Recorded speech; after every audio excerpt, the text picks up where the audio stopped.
يبقى اول حاجه عندي المايكروسوفت ايدج. تمام. المايكروسوفت ايدج زي ما انتم شايفين اقدر، ده القلم الماركر، ده القلم اللي انا بكتب بيه، دي الاستيكه، ده التكست اهو. تمام. اقدر بعد كل ده اسيف من هنا وابعت يعني انا لو شغال مثلا على مذكره ولا حاجه وبحل فيها، بعد ما اخلص بسيف وابعت البي دي اف مره تانية للطالب. ساعتها هيكون كل اللي انا كتبته على البي دي اف اتحفظ. يبقى دي طريقه من الطرق اللي انا بشرح بيها للطالب. طيب، في ايه تاني؟ ممكن استخدم اي برنامج. زي ايه؟ زي مثلا هناخد هنا مثلا برنامج اللي هو الاكتيف انسباير، اللي هو البرنامج ده، ودي الايقونه بتاعته اكتف انسباير. تمام. طيب، واي حد عايز البرامج دي بقى يقول لي انا انزلها، ابعتها له، او نبعتها على الجروب. طيب، ده الاكتف انسباير. ايه الميزه الاساسيه في برنامج الاكتف انسباير وايه عيبه؟ عيب الاكتف انسباير مش عايز بتاع ده لابتوب ضعيف. تمام. عايز لابتوب قوي. طيب، الاكتف انسباير بالمناسبه هو البرنامج بتاع السبورات الذكيه، هو دايما اللي هو البرنامج بتاع، مش عارفه شاشه اسمها بروميتان حاجه زي كده، يعني مش متذكر الاسم قوي. ده هنا برنامج لينك الجروب. طب ما انا لينك الجروب ده موجود على بتاع ده، اللي هو على جروب التليجرام، نزلته قبل كده. تمام. طيب، ده برنامج السبورة الذكية اللي هي في كده نوع من أنواع السبورات البرنامج ده بيدعمها. هنا البرنامج ده فيه ميزة. إيه هي الميزة؟ الميزة إن أنا لو جيت من هنا كده من عندي دي عملت تحجيم للشاشة بالشكل ده، أصبحت الشاشة زي ما أنتم شايفين هو مش عامل فول سكرين. يعني هنا الشاشة اقدر احركها براحتي زي ما انا عايز في اي مكان، اقدر احجمها، اكبرها، اصغرها، اشتغل عليها، وفي نفس الوقت هعمل لها شير. تمام. مثلا انا شغال واديت مسألة للطالب، الطالب بيبدأ يحلها. خلال المسألة اللي انا بحلها اكون فتحت كتاب. كل ده انا مش الطالب مش هيشوفه. الطالب شايف المسألة اللي موجودة عنده على البرنامج. انما انا بعمل ايه بقى؟ بفتح بقى اي حاجة انا عايزها، بجهز مسألة تانية عشان ابعتها له، بشوف اي حاجة من هنا. يبقى انا استخدم الكمبيوتر بتاعي عادي، بس مش بتاع ده، هستخدم الكمبيوتر بتاعي عادي والطالب مش هيشوف اي حاجه. دي الميزه الاساسيه اللي موجوده في برنامج اكتف انسباير، مش موجوده في برنامج الكليفر ماس اللي انا شغال بيه. لان زي ما انتم شايفين كل برنامج الكليفر ماس بيعمل ايه؟ فول سكرين، يعني بياخد الشاشه كلها. ما ينفعش اشتغل في البرنامج الا اذا كان عامل الشاشه كلها. طيب، في ايه تاني؟ برنامج الاوبن بورد برضه نفس القصه اهو. الاوبن بورد واخد الايه؟ الشاشه كلها. آه مش بتاع ده، مش سايب لي جزء اللي انا مثلا لو عملت له شير اقدر اشتغل على جهاز اللابتوب بتاعي عادي. تمام. طيب، ميزه بقى الاوبن بورد، في ميزه حلوه. ايه هي ميزه الاوبن بورد؟ البرنامج ده، البرنامج ده ميزته ان هو كل كلمه او كل حرف بتكتبه بيحفظها لك اوتوماتيك. الخاصيه دي موجوده في البرنامج ده. كل حاجه بتكتبها بيحفظها لك اوتوماتيك، وبعد ما تخلص خالص تقدر تصدرها بي دي اف وتقدر تبعتها للطالب. تمام. طيب، برنامج بقى الكليفر ماس اللي انا شغال بيه دلوقتي، انا بشتغل بيه يعني ارتحت له كنوع من انواع الارتياح. لكن هو في مشكله. ايه هي المشكله بتاعته؟ ان هو غير مستقر. يعني انت ممكن تكون شغال يهنج معاك البرنامج يقفل، الشغل اللي انت عملته راح. تمام. طب عشان تتلافى الحكايه دي، طول ما انت ايه قاعد تعمل سيف، تضغط سيف سيف سيف، كل دقيقه ولا حاجه تعمل سيف سيف سيف، بحيث ان اللي انت كتبته ما يضيعش عندك. تمام. ممكن انا من خلال البرنامج بعمل ايه؟ دي الطريقه الثانيه، اللي انا اخد اي مساله واحلها واعمل سكرين شوت. اي مساله احلها واعمل سكرين شوت بالشكل ده اهو. ادي البرنامج، اروح جاي من هنا عامل سكرين شوت لاي مساله انا عايزها. عندي اهي، وابدا احل في المساله. وبعد ما احل احنا قلنا دايما ايه؟ بسيب. تمام. دي هنا طريقه الشغل. طيب هنا انا عايز مثلا، طبعا لازم احنا اتكلمنا في اول محاضره على ادوات الاونلاين، وقلنا احنا لازم نكتب بقلم. طيب القلم ده اما يكون لاب تاتش مع قلم زي اللي انا شغال بيه، اما يكون جرافيك تابلت مع لابتوب، واما يكون في قلم بيتباع للموبايلات والتابات، قلم رخيص بحوالي 300 جنيه، ده يشتغل. في ناس بتشتكي ان هو صعب في الكتابة، بس هو هنا طبعا يعني احنا بنقول البدايات دايما بتبقى صعبة، ابدأ بأي حاجة. تمام. فيما بعد حسن ادواتك، ما تشغلش بالك بالبدايات، البدايات لابد ان هي تكون صعبة. طيب ده هنا بالنسبه بتاع ده الدرس. طيب ازاي اسجل بقى الدرس، او ازاي اسجل باي برنامج تسجيل؟ انا هقول لكم البرامج اللي انا برتاح لها واللي انا بشتغل بيها. دي المحاضره رقم 3.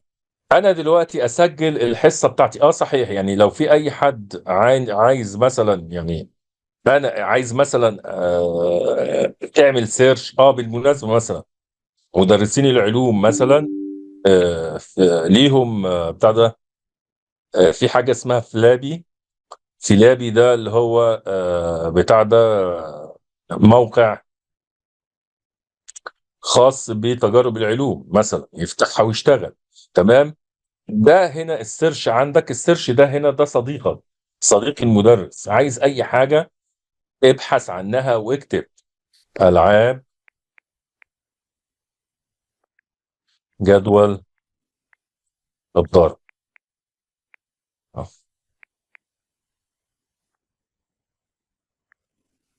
تمام. ماشي. اشهر حاجة هو الوورد وول اهو، دي كده كلها العاب لجدول الضرب. ادخل عليها ايه. وورد وول ده اشهر بتاع ده موقع على النت للموارد التعليميه. ادخل وشوف الحاجه اللي انت عايزها. ماشي. ادي العاب. تمام. وادخل العب مع الطلاب عندك. تمام. طيب بعد كده انا دلوقتي عايز اسجل الحصه بتاعتي. تمام. اقدر اسجلها من الزوم زي ما احنا اتكلمنا، وده انا ما بفضلوش. لو انا عايز اعرض الحصه بتاعتي يبقى وانزلها عندي على قناه اليوتيوب، يبقى لابد ان انا استخدم برنامج بتاع ده يسجل الديسك توب. تمام. حاضر، انا بعت لكم البرامج نفسها. تمام. يبقى هنا ايه البرنامج؟ في برامج كتير لتسجيل الديسك توب. على سبيل المثال عندي اللي هو برنامج الكامتازيا ده، بيسجل الديسك توب وبيعمل كمان مونتاج. تمام. عندي كمان برنامج ده بقى اللي انا بحبه وبشتغل بيه، اللي هو برنامج خفيف ولذيذ، اسمه فاست ستون كابشر. اللي هو ده فاست ستون كابشر. البرنامج ده ميزته انه خفيف وفي نفس الوقت قوي، بس هو العيب ان هو بيصدر ملفات الفيديو بامتداد الويندوز اللي هو الدبليو ام في. ده عيبه. يبقى انت ما تقدرش بعد ما تسجل لازم تحول الاول من دبليو ام في تحوله لام بي 4، علشان لو عايز تبعته لاي زميل او عايز بتاع ده تبعته على التليفون بتاعك عشان تحطه عندك على الفيس، يبقى اذا هو لازم تحول من الامتداد دبليو ام في لام بي 4. طب ما دام احنا كده كده هنعمل مونتاج، فمش هتفرق دي معانا في حاجه. ما انا كده كده طبيعي ان انا هعمل مونتاج، وبعد ما اعمل مونتاج ارفعه بقى عندي على الفيس او على قناه اليوتيوب، مفيش مشكله. تمام. طيب ادي البرنامج اهو اللي هو الفاست ستون كابشر اهو، شايفين؟ هو ده البرنامج وهي دي الاوبشن بتاعته. طبعا مفيش اسهل من كده. تمام. دي هنا العلامة دي للفيديو لو انا عايز اسجل فيديو. طيب العلامة اللي تحت دي عشان تاخد كبش تصوير، عايزة تاخد صورة كاملة من مثلا انت داخل النت وعندك صفحة، الصفحة دي كبيرة مش صغيرة، فهو بتاع ده يعمل لك كابشر. يعني كابشر يعني ايه؟ يعني ياخد لقطة مش شاشة بس، ياخد الايه الصفحة كلها، ما ياخدش الجزء الظاهر بس، لا ده ياخد الجزء الظاهر والايه والمخفي. تمام. وده الباقي ده كله للصور للتصوير. تمام. كل ده للايه؟ للتصوير. خلينا احنا بقى في الفيديو، لان ده اللي يهمنا النهارده، اللي انا اسجل اهو.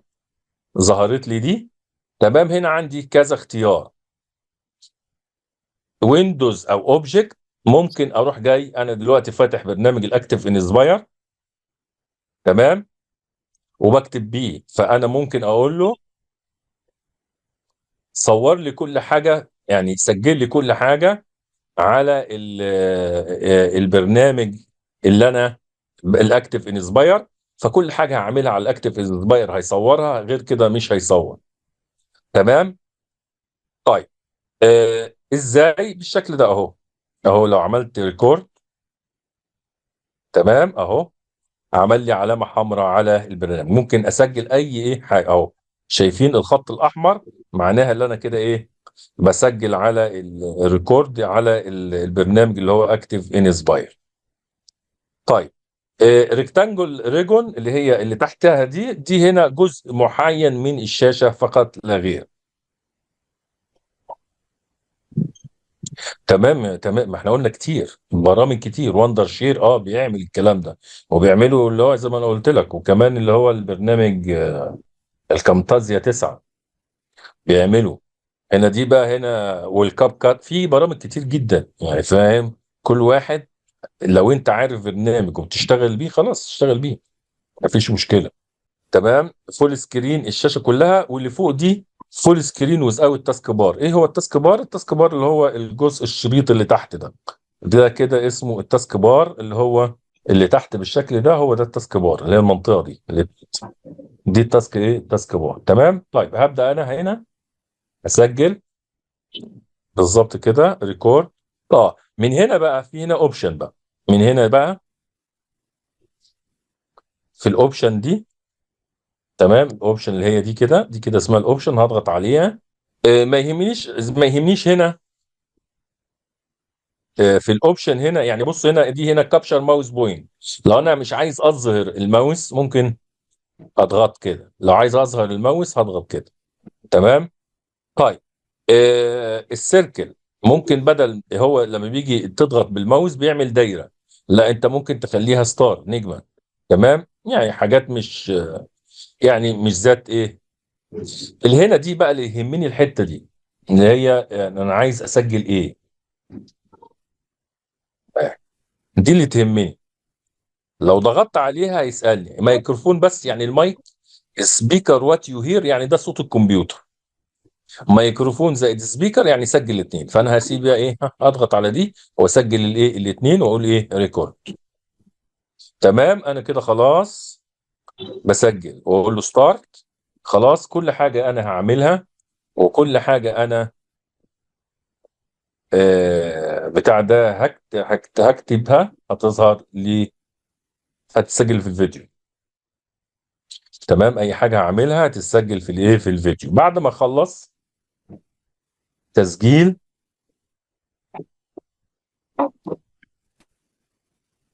بعد ما اخلص تسجيل هروح جاي هنا من تحت كده، من عند اللي هي العلامه دي، اللي هي علامه السهم دي كده اهو. واروح اقول له اقول له هنا اضغط على علامه الفيديو اللي ظاهره لي دي، واقول له سيف. ديسكارد دي يعني ما تسيفش. ريزيوم يعني اقف ونرجع نسجل تاني. فاقول هنا سيف. تمام كده. انا خلاص سجلت كل حاجة الحصه. أنا هعملها وكل حاجة أنا تمام. انا كده سجلت سجلت الحصه. تمام. طيب انا خلاص سجلت الحصه، وعايز ابدا اعمل مونتاج. كده خلاص الحصه اتسجلت، انا عايز ابدا اعمل مونتاج.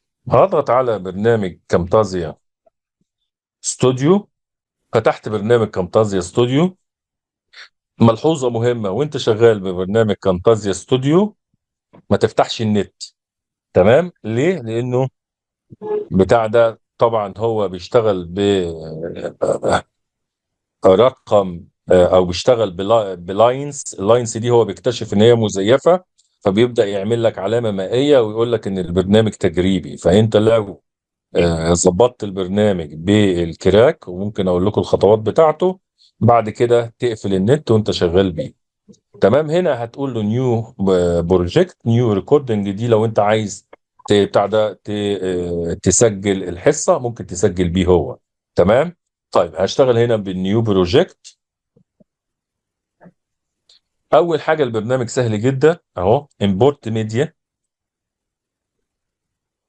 انا عايز هنا الميديا. اروح طبعا انت في البرنامج سجلت بالبرنامج اللي احنا قلنا عليه، فهو بيحفظ في الديوكومنت وهتلاقيه اخر فيديو عندك اهو. اهو يبقى ده الفيديو اللي انت اللي انت سجلته. تمام. طيب عندك مقدمة، عندك اي حاجة بتضيفها، عندك اصوات للمقدمة بتاعتك بتضيفها. طيب بعد كده اهو انا نزلت الانترودكشن بتاعي. ممكن لو انا عايز الاقي انزل صوت مثلا اهو، ده ملف صوت. اروح هنا على المقدمه واقول له ات تو تايم لاين بلاي هيد، هينزلها لي هنا في البلاي هيد. تمام. طب لو انا شغلت المقدمه دي بدون صوت، انا عايز احط لها صوت. تمام. لو المقدمه بصوت خلاص يبقى اروح جاي كده واقف كده اهو. تمام. وادي الصوت واقف في الاخر اهو. دوست فين؟ دوست هنا اهو. شايف ده؟ السهمين دول بيتنقلوا لي بين المشاهد اهو. وقف هنا واروح جاي عند الصوت واروح جاي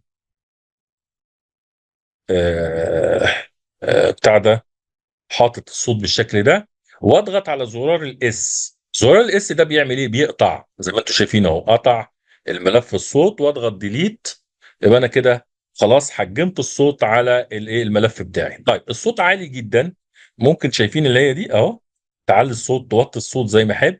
طب عايز اعمل حاجه اسمها فيد ان وفيد اوت. فيد ان وفيد اوت، بخش على المور واخش ادخل على الاوديو افكت. فيد ان يعني يبدا الصوت خفيف اهو يطلع اهو. اضغط كليك يمين، شايفين عمل ايه في ملف الصوت او طالع الصوت تدريجي اهو. دي اسمها كده ايه؟ فيد ان. فيد اوت بعد ما تخلص الاغنيه يبتدي الصوت يختفي تدريجي اهو. تمام. فلو جينا شغلنا اهو اهو بص اهو، ويبدا الصوت ويبدا الصوت ايه؟ يزيد. طيب خلصت كده، اروح جاي رايح على الميديا والملف اللي انا بتاع ده سجلته اهو. كليك يمين واد تو تايم بلاي. طيب انت وانت بتسجل لابد ان يكون الصوت المايك بتاعك السماعه بتاعتك كويسه. تمام. لابد السماعه بتاعتك ايه؟ تكون كويسه. وفي نفس الوقت تكون في بيئه هاديه علشان ما يبقاش الصوت عندك فيه خرفشه او في ضوضاء او الكلام ده كله. تمام. البرنامج اللي انا شغال عليه كامتازيا. طيب انا هنا من فوق هنا كده خالص من عند ال 52%، لو ضغطت هنا هقول لي هنا ايه؟ اضغط على كلمه بروجكت سيتنج. ليه بروجكت سيتنج؟ علشان انا بتاع ده هنشر الملف على النت بانهي جوده. الجوده العاديه اللي احنا بنشتغل بيها اللي هي 720 اتش دي، دي اسمها بيسموها اتش دي. في فوق فول اتش دي اللي هي اللي بعدها اللي هي دي، اللي هي ال 1000 فوق. هطلع فوق اهي، اللي هي ال 1080. ال 1080 دي ايه؟ اعلى شويه. فلو انتوا تاخدين بالكم اهو. تمام.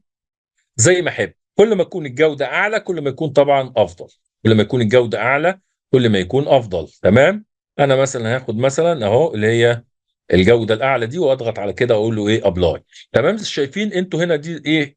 صغرت. طب اعمل ايه؟ اضغط على زرار الشيفت واجي من هنا اروح جاي اهو. هضغط على زرار الشيفت واحجم الفيديو على الشاشه كلها اهو. زرار الشيفت اهو اهو اهو اهو اهو. يبقى انا كده خلاص حجمت. تمام. طيب ابدا اول حاجه اعملها اشتغل على. طيب وانا بشتغل على اللابتوب انا ممكن، انا حاليا دلوقتي بكلمكم من السماعه بالمايك بتاع اللابتوب. انا الجهاز بتاعي اتش بي، في نظام سيستم للصوت اسمه بي او، فالجهاز كصوت حلو. لكن الاجهزه اللي هي القديمه الصوت فيها ما بيبقاش قد كده. فحسب الجهاز بتاعك، لو اللاب بتاعك المايك بتاعه كويس والحساسيه بتاعته كويسه والسماعات كويسه، يبقى انا مش محتاج بتاع ده سماعه. طيب تحسين الصورة وتظبيط الألوان والكلام ده مش في البرنامج ده. هو فيه وفيه اوبشنات وهوريها لك، بس مش عملية. انت لو عايز بقى تحسن بقى جودة ألوان والكلام ده كله، تصحيح ألوان، يبقى عليك على البريمير. لكن احنا بنعمل حاجة خفيفة سهلة مناسبة للكل. عايز تعمل الكلام ده بتاع، عندك برنامج الأدوبي بريمير ده، هنا مجرد برنامج تعليمي واحنا بنمشي بيه الدنيا، ليس أكثر ولا أقل. تمام. طيب انا دلوقتي اول حاجه هعملها، هروح جايه هنا على الاوديو افكت. تمام. واروح جايه هنا ضاغط اهي اوبشن سهل خالص، كليك يمين واروح اد تو سيلكت ميديا. بيعمل ايه بقى الاوبشن ده؟ يقول لي نويز ريموفال، يعني بيشيل الضوضاء. مش ذو جوده، لكن الدنيا بتمشي.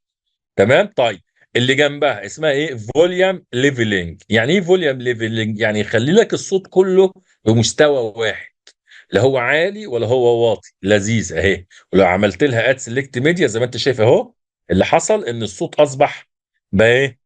بقى زي بعض. اروح انا جاي كده اهو، طالع فوق اهو، وارفع الصوت، لان لو جيت على الصوت الاصلي وجيت شغلت بالشكل ده خلاص زي ما انت كل حاجه شايف، انا هعملها الصوت مش وكل عالي. حاجه انا يبقى انا اروح جاي هنا اهو، ماسك كده بالماوس واروح طالع فوق اهو، واروح جاي ايه؟ ضاغط. مش لازم قوي خالص قوي عشان ما يبقاش نشاز قبليها بسنه.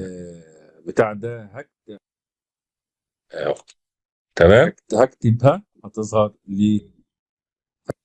يبقى احنا كده عقلنا الصوت وخلصنا من قصه الصوت. تمام. طيب التقطيع بقى، اقطع زي ما انا عايز اهو. قلنا بنقطع بحرف الايه؟ بحرف الاس. الحته دي مش عجباني اهو، ضغطت عليها اس اهو، وضغطت ايه هنا كمان اهو، الحته دي كده مش عجباني اس. وبعد كده اروح ضغط على اللي في النص واضغط ديليت، اتمسحت. واجيب الماوس اهو، حاجه مفيش اسهل من كده. تمام. والزقها كده، اصبح معايا ايه؟ حتتين. غلط يبقى كنترول زد اهو، كنترول زد اهو، كنترول زد هيرجع لي كل حاجه عملتها. كنترول زد. تمام. اللي بعدها اللي تحت دي النوتيشن. دي لو انا عايز اعمل بتاع ده، اكتب حاجه ملحوظه، غلطت في حاجه اهو، التايب واضغط عليها دبل كليك اهو، وابدا اكتب جواها اهو. تمام. اهو جاي هنا اهو، دبل كليك اهو، واكتب جواها اللي انا عايزه. وادي هنا ايه؟ اللون الخط ونوع الخط، والخطوط فيه مش كتيره. تمام. وحجم الخط. ودي هنا المحاذاه. المحاذاه يعني اكتب الايه؟ اكتب في النص ولا اكتب على اليمين ولا الشمال. تمام. وده هنا لون الخط.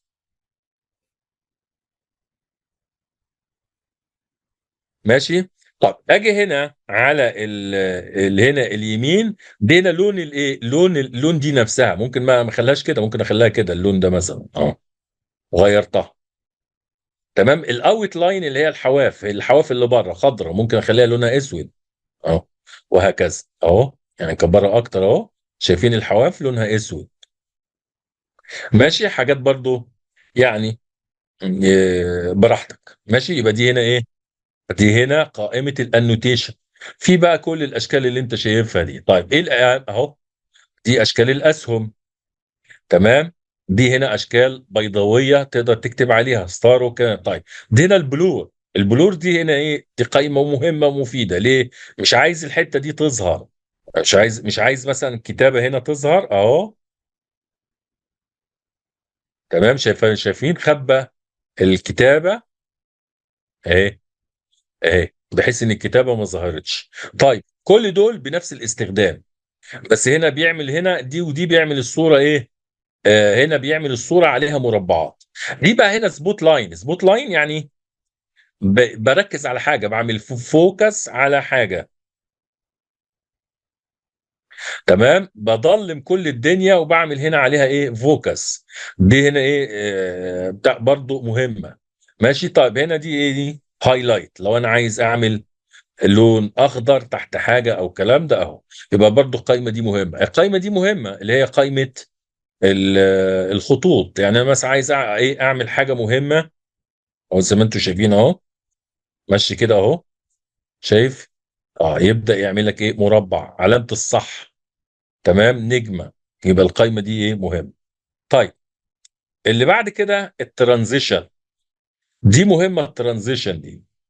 انت دلوقتي فصلت الفيديو، دي الترانزيشن، هي الانتقالات. القص بضغط زرار الاس بس، حرف الاس، ده القص اهو، حرف الاس هنا اهو، وادي اس، اصبح عندي الحته اللي انا مش عايزها. تمام. او بالمناسبه بقى، افرض هي مش باينه، انا عندي دي زوم، يكبر لي التايم لاين وايه، ويصغره لي اهو، بحيث ان انا لما اجي اقص وانا واخد بالي من كل كلمه. يعني انا دي الحته هنا لو جيت تقف، دي بدايه كلمه لكلمه، فراح جاي انا واقف في النص، انا عايز من الكلمه دي ما حدش يسمعها اهو، فاضغط عليها اس، خلاص انا كده قطعت الكلمه دي اهو، ضغطت ديليت ومش عايز الكلمه دي تظهر اهو، يبقى انا كده ضغطت ديليت للحته دي. طيب، الانتقال من هنا لهنا، افرض انت مش انت قطعت حته بس مش عايز الايه الناس تحس بالقطع قوي، فتروح رايح كده على الفيد، ده انتقال الفيد، روح عامل هنا ايه كليك، وانت بقى بتشغل بتبص تلاقي ايه عمل لك ايه، نقل ناعم. هي مش هتظهر هتبان هنا لي لان هو نفس الايه نفس المشهد. تمام. طيب، في هنا دي بقى، كل دي انتقالات. لما تنتقل من مشهد لمشهد، الفليب اهو، شايفين ادي الفليب اهو، هتظهر. تمام. كل دي انتقالات من مشهد لمشهد. دايما زي ما قلت، تيجي تستخدم اللي هو الفيد، تستخدم الفيد ده في ايه؟ انت عايز تنقل مشهد لمشهد، بس بحيث ان هو ايه، اللي بيشوف الفيديو ما بياخدش باله قوي ان انت قطعت. اصل انت في حاجات لما تيجي تقطعها وتشغلها تبان ان هي مقطوعه، فالفيد هنا بايه، بيلطف لك الجو شويه. سيركل ستريتش، كل دي انتقالات. هتظهر لي. تمام، كل دي اهي انتقالات. بيج تير زيها، بيج رول، كل دي انتقالات. نقي اللي يعجبك واشتغل بيه اهو. هتظهر لي. تمام. طيب، يبقى دي هنا قائمه الايه، الترانزيشن. دي قائمه الايه، البيهيفير. قائمه البيهيفير مش بالنسبه لنا احنا كمدرسين. يعني انت عايز تكتب عنوان، العنوان ده بحيث ان هو يدخل بالشكل ده، بالدخله دي. تمام. تكتب عنوان على الفيديو. بعد كده اخش على قائمه الايه، الاوديو افكت قلناها. خش على مور هنا بقى، في عندك الفيجوال الانيميشن. الانيميشن مهمه. تمام. الانيميشن هنا انا عايز هنا اعمل زوم على الحته دي، او على جزء معين من الشاشه اهو، زوم. تمام. طيب، بعد ما عملت زوم اهو، راح بص راح لي جاي اهو. هتسجل في الفيديو. بعد ما عملت زوم، لو عايز بالمناسبه تشيل الصوت، ممكن تقدر تروح داخل هنا، تروح كليك يمين، وتروح تضغط له على كلمه سيبريت اوديو اند فيديو اهو، هتظهر لك دي اهي، ادي الصوت بتاعك، ملف الصوت، تضغط ديليت، يبقى كده اصبح الفيديو زي ما انت شايف اهو، شغال من غير صوت اهو. تمام. طيب، عايز هنا يرجع تاني، عايز ارجع الزوم تاني، اروح بنفس الاسلوب، او عايز مثلا نروح منطقه تانيه اهو، في اي مكان انا عايزه اهو، واضغط هيعمل الزوم. تمام. ده هنا ايه؟ ده هنا ايه؟ القايمه. بالمناسبه لو ضغطت على بتاع ده، الانيميشن اللي فوق دي، الانيميشن هنا بقى ايه، كاستم دي اللي انت عايز تحرك الحاجه بنفسك، اي حاجه عايز تحركها، سهم عايز تحركه بنفسك. تمام. دي هنا حركات بتاع ده، حركات مخصصه. دي هنا قائمه الانيميشن. طيب، واحنا قلنا ان احنا بنستخدم الحاجه اللي احنا عايزينها، اللي هي ما تتعبناش، واحنا الفيديوهات بتاعتنا مش محتاجه الكلام ده كله. تمام. طيب، هنا بقى خاصيه الفيجوال افكت. تمام. خاصيه الفيجوال افكت، انا عندي حاجتين مهمين. ايه هما؟ الكالرايز، اللي هو هنا انا عايز اصحح الالوان، او اخلي الوان الفيديو بتاعتي بتاع ده شكلها كويس. ماشي. هنا اعملها كده، هي مش قد كده يعني، مش اي لون عايز ازوده او انقصه بضغط عليه، او اروح هنا رايح كده، لا انا اللون ده عايز مثلا اللون ده انا عايز ايه، اخففه شويه، ازوده شويه. اختار اللون من الفيديو. تمام، يعني مثلا اللون الازرق اهو، اختار اللون الازرق اهو، عايز ازود اللون شويه، انقص اللون شويه. دي هنا خاصيه ايه، تصحيح الالوان. تمام. عايز بقى شغل بيرفكت واحترافي وانت طالع بنفسك وشكلك، روح خش بقى على اللي هو برنامج الادوبي ايه، بريمير. طيب خش هنا اللي بعده، ريموف كلر. ريموف كلر دي مهمه في ايه؟ انا مثلا في عندك قوالب جاهزه، نخش مثلا على الميديا، هوريكم مثلا اهو، ادي امبورت اهو، ده اللوجو بتاع الصفحه بتاعتي. زي ما انتم شايفين انا عايز اشيل اللون الاسود من هنا. ايه السبب اللي انا هشيل من اللون الاسود من هنا؟ ان انا عايز بس الشعار يظهر بس. تمام، فبروح جاي هنا على الفيجوال افكت، وهنا اقول له اضغط كليك يمين، وانا مختار هنا الفيديو بتاعي، واجي هنا اروح جاي بالعلامه القطره دي اهو. يبقى انا كده شلت الايه، اللون الاسود، وزي ما انتم شايفين اهي ظهرت اللي هي اللوجو بتاع درس تعملها بلوشه. تسجل في الايه في الفيديو بعد ما خلص. تمام كده، القائمه دي كده خلاص تمام، خلصت كله تمام. انا هنا اخر خطوه عندي اللي هي الشير. هضغط على كلمه لوكال فايل، لوكال فايل. تمام.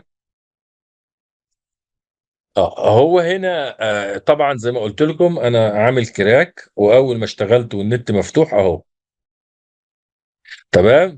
ظهرت لي القائمه دي. طبعا انا لو مكرك ومش فاتح نت مش هتظهر لي الكلام ده.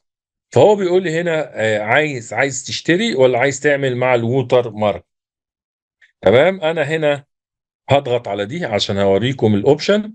هنختار بس هنا لو انا عايز يا 720 يا 1080. انا ال 720 حاجه في المنتصف، كويسه مش وحشه، جوده كويسه اللي هي الاتش دي.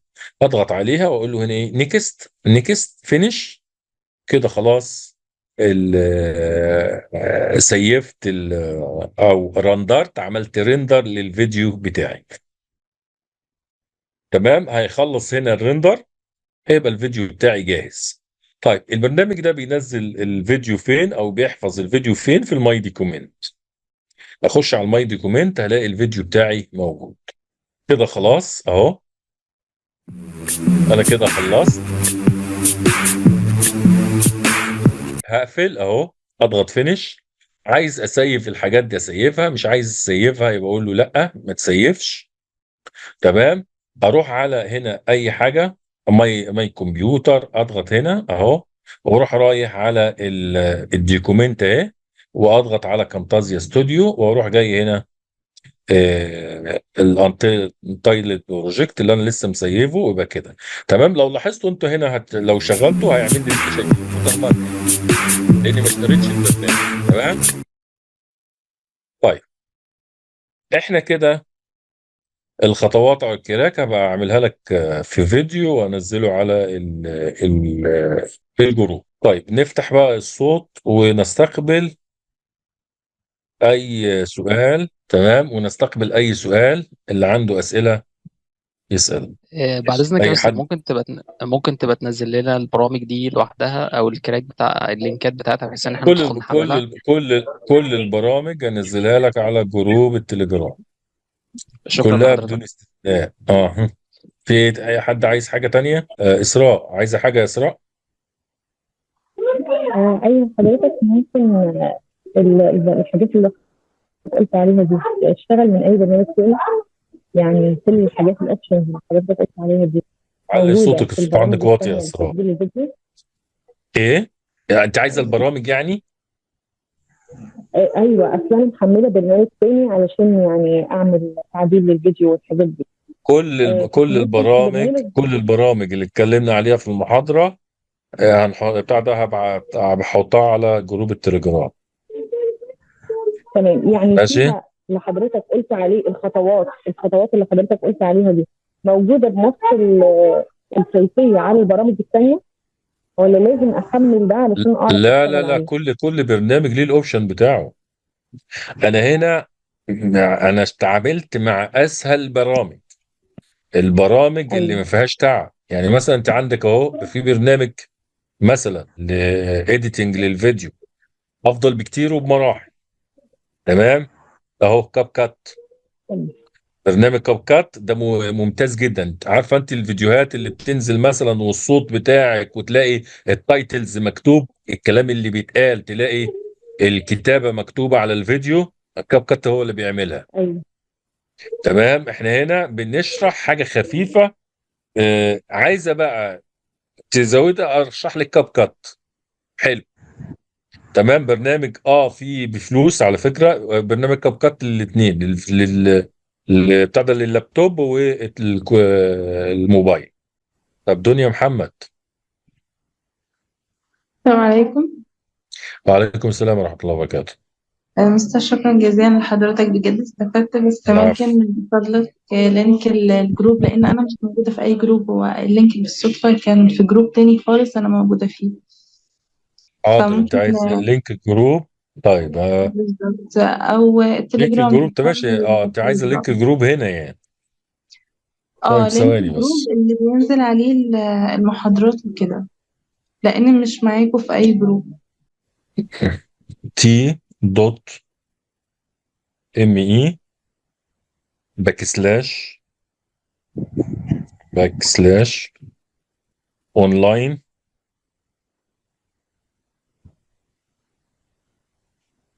اندرسكور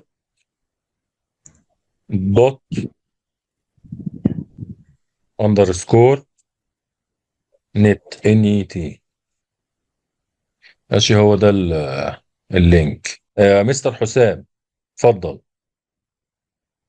أول حاجة جزاك الله خير على الشرح الجميل ده. تحت امرك تحت امرك. تاني حاجة، هو الزوم حضرتك شاري النسخة ولا هو مش مطلوب؟ شريك انا معلش. بشتري النسخه. بص في نقطه مهمه يا جماعه، ان الادوات كل ما تكون محترفه كل ما بتطلب الرقم اللي انت عايزه في حصتك. لان على فكره في مره طالب قال لي يا مستر انا بحب حصتك علشان خاطر حصتك الوحيده اللي ما بتقطعش، يعني ما بيدخلش، يعني مثلا ال 40 دقيقه ما بيدخلش يكمل تاني. اتقالت لي من طالب.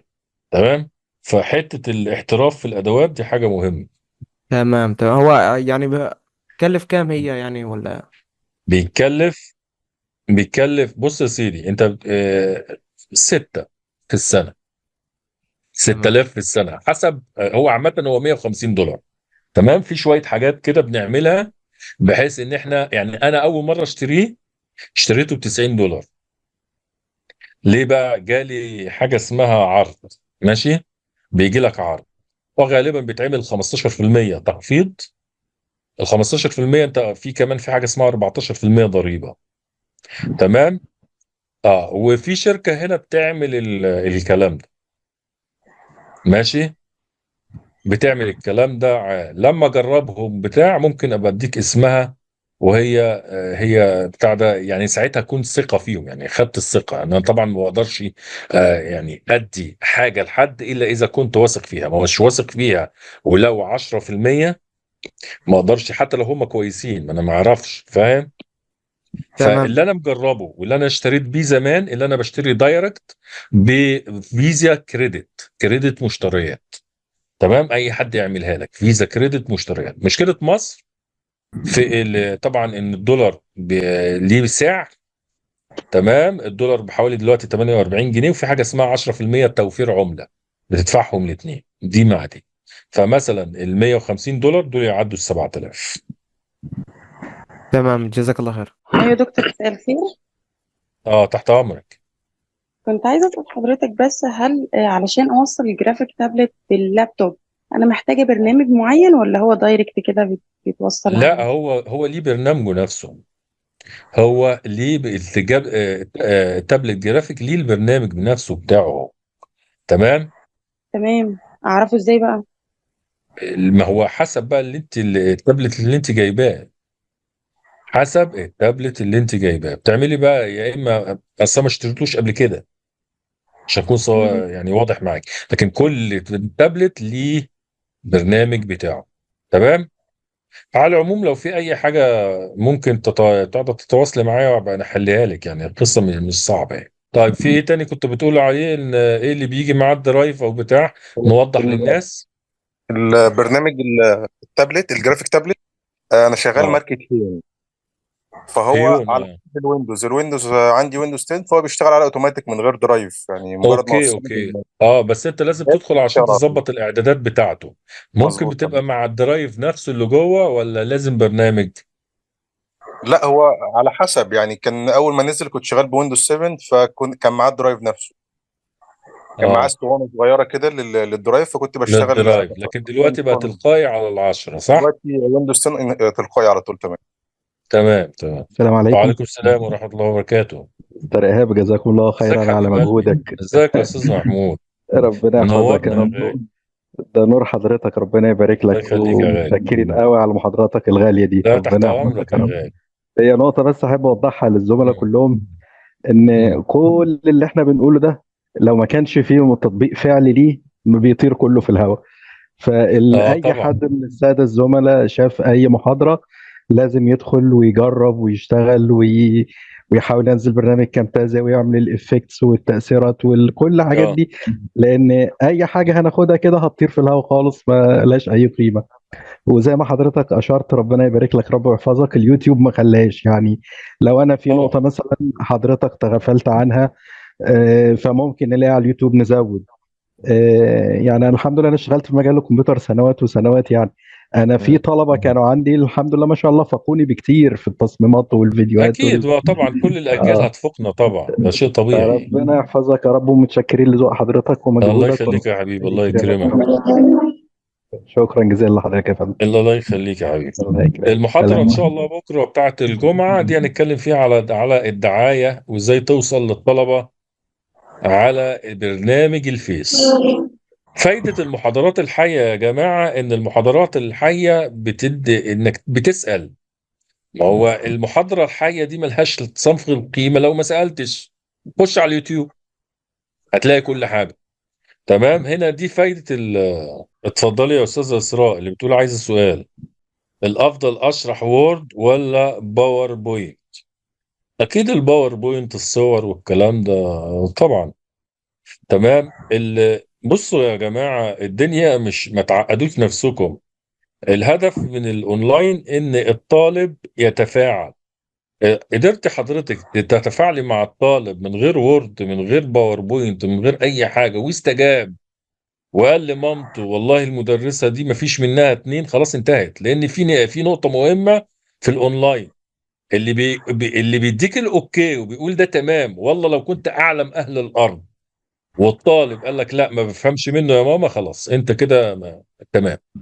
والله لو كنتش تعرف حاجه والطالب قال اوكي يا ماما ده مفيش منه اتنين، خلاص انتهى. لان في النهايه الطالب هو اللي بيختار.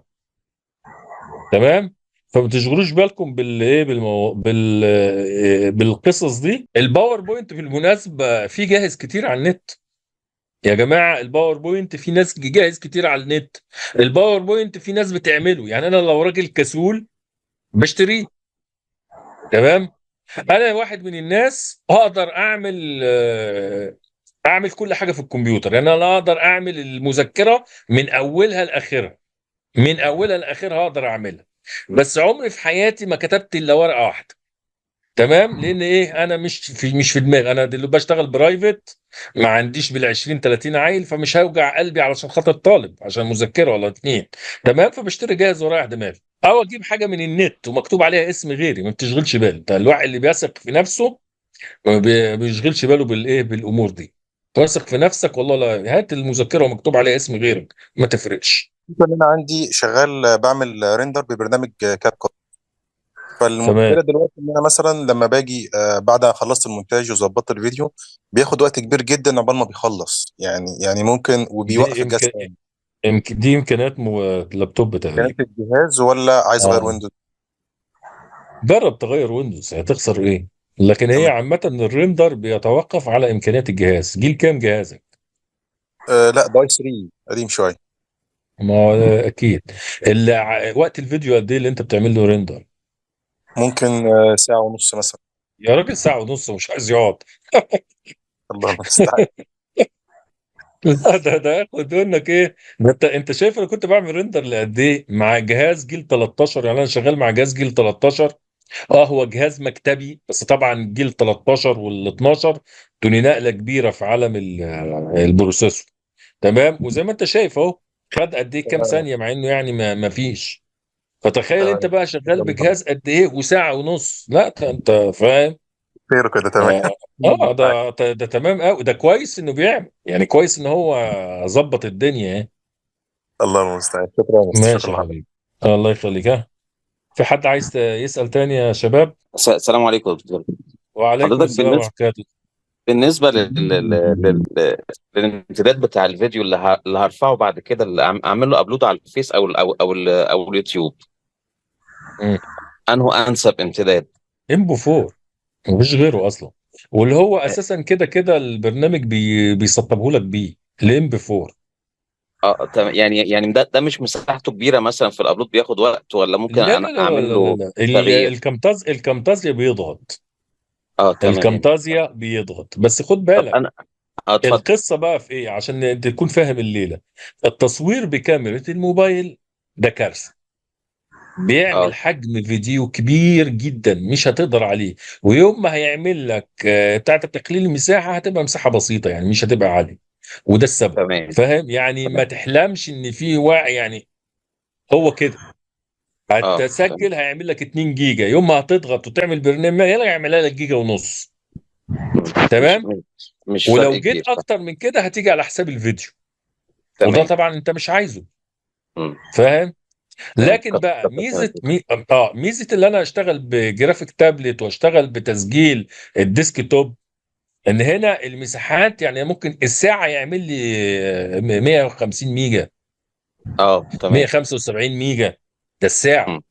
تمام، اه لانه هنا مفيش بالمناسبه لو جيت بقى حطيت فيديوهات الفيديوهات هي اللي بتعلي حتى لو عاملها على الديسك المساحه. توب هتعلي اه المساحه، لان بقى ممكن اصبح في تفاصيل للصوره. تمام. انت فاهم؟ فبتعلي المساحه، فدي مش هتقدر. كتر خيرك يا دكتور، الله شكرا. يخليك يا حبيبي. في اي سؤال تاني؟ ممكن اتكلم في نفس النقطه. لا اتفضل. هو دلوقتي فكره المساحه، لو انا عندي مساحه كبيره شويه انا ممكن اشتغل ببرنامج هاند بريك، فهو بيقلل المساحه. مثلا لو الفيديو عامل 2 جيجا مثلا، اه الهاند بريك بيوصله ممكن ل 100 ميجا، 70 ميجا، وبيحافظ على الجوده. برنامج اسمه ايه؟ فده بيظبط الدنيا برضه، يعني بدل ما أعمل الفيديو ماشي، اسمه ايه هاند البرنامج؟ بريك. هاند بريك. برنامج هاند بريك. هاند بريك ماشي نشوفه. هاند بريك ده لو المساحه بتاعتي كبيره جدا مثلا، وليكن الفيديو 3 جيجا، فانا الفيديو ده عشان ارفعه ماشي صعب جدا، فهو بيقلل لي النقطه، المساحه بتاعته. انت مسجل بايه؟ كاميرا مش هتفرق. فيديو؟ مسجل شغلك كاميرا فيديو عاديه؟ ما بيفرقش هو اي فيديو انا عايزه مثلا مهما كان لا تفرق. الامتداد بتاعه كمان ايه. لا هو تفرق. انا انت جربته. دلوقتي على العموم انا هجربه هقول هجرب البرنامج واقول رايي الاخير فيه.